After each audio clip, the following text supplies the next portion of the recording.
Presdantii United States Joe Biden bulchiinsi isaanii lakkoofsa baqattoota biyya isaanii seenanii dhiheenyatti ka dabaluuf jiru ta'uu sanbata darbe beeksisee jira. Garuu waan bal'inaan ibsameetu hin jiru. Joe Biden Delaware irraa oduu gabaastotaaf kan ibsan tuujubee dhiyeessa. Rakkoon ture baqattoota kanneen dargaggummaatti naannoo daangaa seenanii waan lama wal faana hojjechuu hin dandeenyu garuu lakkoofsa baqattootaa dabaluuf deemnaa jedhan Presdant Biden. Jimaata ganama Biden ajaja sadarkaa olaanaa kan lakkoofsa baqattootaa bara 2021 Ameerikaa seenanii 15,000 ta'ee akka turu mallatteessan.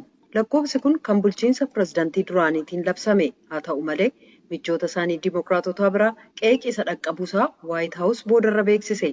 Ajaja sadarkaa olaanaa sana keessatti Biden karoora Presdantii duraanii kan lakkoofsa baqattootaa seenaa keessatti gad xiqqeesse caamsaa 15tti akka ol ka'u karoorsuu isaanii ibsan.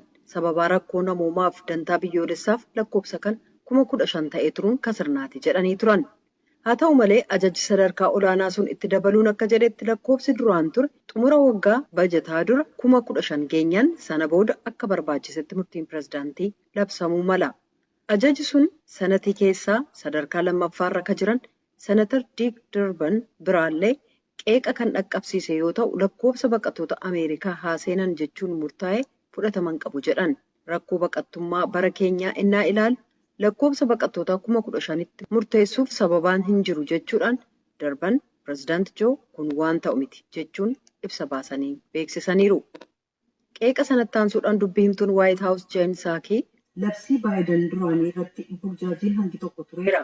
Presdantiin lakkoofsa baqattootaa ni dabalu jedhamee eegamaa ture. Garuu lakkoofsi baqattootaa haaraa United Statesiin seenanii hagam akka ta'e hin dubbanne. Akka ajaja Biden mallatteessanitti bulchiinsi isaanii akkuma kanaan Afriikaarraa baqattoota 7,000, Laatiin Ameerikaarraa 3,000, Awurooppaa fi Eeshiyaa waaltaarraa 1,500, Giddugaleessa Bahaaf Eeshiyaa kibbaarraa 1,500 fi Eeshiyaa bahaarraa 1,000 ramadee jira. Kanneen hafan 1,000 haalli jiru ilaalamee murtaa'a. Akka galmee dhiyeenya baheetti caamsaa bara 2021tti onkoloolessa tokkoo qabee baqattoonni 2,000 United States keessa akka qubatan ta'eera. Lakkoofsi kun kan bara 2016 baqattoonni 85,000 seenan waliin innaa ilaalamu xiqqoodha. Kan Biden baatii 2 dura akka raggaasifamuuf koongiresiif dhiyeessan 62,000 irrallee xiqqoodha. Saakiin jimaata darbe akka jedhanitti karoora Biden ka duraa 62,500 isa kana dura ture waliin simu jedhan. United Statesitti bakka bu'aan dhaaba baqattootaa ka tokkummaa mootummootaaf biyyoota Kaaribiyaan Matthew Reynolds ibsa jimaata darbe kennaniin dhaabi isaanii lakkoofsa kana dabaluuf hanga caamsaa 15tti yeroon kennamuuf karoorsamuu isaatti jajjabaatee jira. Ameerikaa keessaa nagaaf kabajaan deebisanii jireenya isaanii jalqabuuf waggaa kana carraa ni argatu.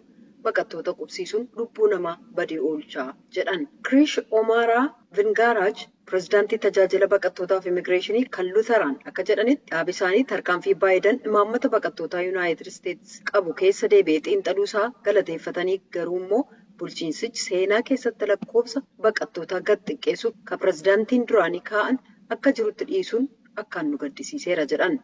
Bulchiinsi Trump sagantaa qubsuma kanaa akka bittinnaa'etti hambisuun dhugaa jiru ta'us kan ajaji kun eeyyamu caalaa maatiiwwan itti dabalaa gargaarra ka jedhu ofitti amantaatu nutti dhaga'amaa jedhan Vingaraaj. Biden akka seerri eeyyamutti karoora isaanii baatii 2 dura lakkoofsa baqattootaa akka ol ka'u koongiresiif erganii turan. Uggura Tiraampiin kaa'ame kan kanneen waraana jalaa dheessan dabalatee lakkoofsa baqattootaa heddumminaan as dhufanii ilaalchisuun kaa'ames hambisuu barbaadu Biden. Tarkaanfiin Presdantiin fudhatu koongiresiin mirkaneessuu eeguun qabu. Presdantoonni duraanii lakkoofsa baqattootaa erga koongiresiitti beeksisanii yeroo xiqqoo booda labsu. Bulchiinsi Biden kana gochuu dhabuusaaf qeeqirra ga'ee jira. Mark Hetfield Presdantii hawaasa gargaarsa koolugaltoota Hibruu dhaaba gargaarsa namoomaa sadarkaa addunyaa kan juushotaa yoo ta'an, dhaabi kun baqattootaaf kanneen biyyoota 16 irraa dhufaniif dahata siyaasaa gaafataniif tajaajila kenna. Hetfield akka jedhanitti Biden waadaarra deebi'uun seenan kan lakkoofsa baqattoota as seenanii waggaa kana oolan kaasa jedhan cabsan jedhan. Addunyaan yeroo ammaa caalaa tajaajila baqattoota qubsiisuu hin barbaaddu jedhan Hetfield. Saakiin akka jedhanitti yaaddoo kabroon ijoollee koolugaltoota maatiin bira hin jirre kanneen daangaa United Statesiif Meeksikoo qaxxaamurani. Kun immoo qabeenyaa hedduu kan silaa baqattoota United States keessa qubsiisuuf oolu fixe jedhan. Waajjirri baqattoota qubsiisu hojii bulchiinsaaf aangawoota dhimmoota lamaan waliin hojjetu qaba. Kanaaf lamaanuu wal faana deemsisuuf dandeettiin jiraachuusaa mirkaneessuu qabna jedhan. Waajjirri kun waajjira tajaajila fayyummaaf namoomaa keessa ka jiru erga Yuunaayitid Isteetsi bara 1980 keessa seera baqattootaa baastee booda uumame. Baqattoota qubsiisuuf kanneen haaraa Yuunaayitid Isteetsi keessa seenan akka hawaasatti makamaniif tajaajila kenna. Qophiin Ameerikaaf uummata ishee kanarraa kanumaa torban qophii biraan hanga walitti deebinutti.